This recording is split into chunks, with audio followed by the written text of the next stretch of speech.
Some of my favorite passages in the Bible are found toward the end of Jesus' life, after the Last Supper. He crosses the Kidron Valley into the Garden of Gethsemane, and these are some of his final moments, wrestling through the reality of what he's about to face at the cross. Starting in verse 32 of Mark chapter 14, they went to a place called Gethsemane, the place of the pressing of the olive.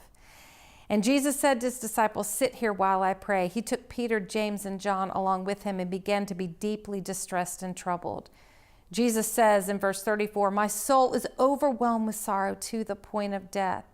Stay here and keep watch." Going a little farther, he fell to the ground and prayed, if possible, the hour might pass from him. "Abba, Father," Jesus cries out in verse 36, "everything is possible for you. Take this cup from me."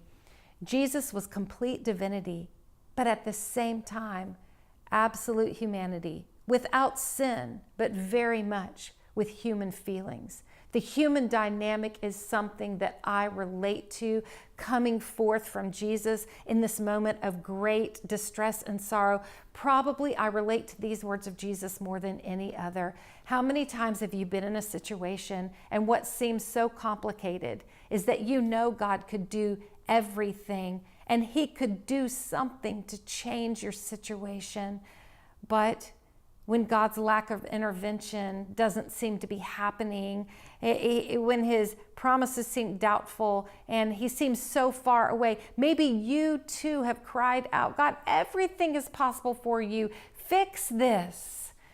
I love these humanity, these words of humanity that are coming from Jesus because I relate to them so much.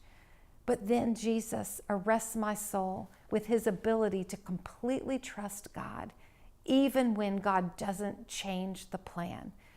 Jesus utters 9 earth-shaking, hell-shattering, demon-quaking words, "Yet not what I will, but what you will."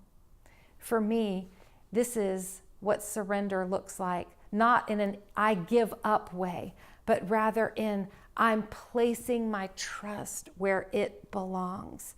God, I will release my suggestions over this situation to receive the reality of what your good is before I even know what the good is that you're going to bring from this. I trust you, trading my will for thy will because I know God will.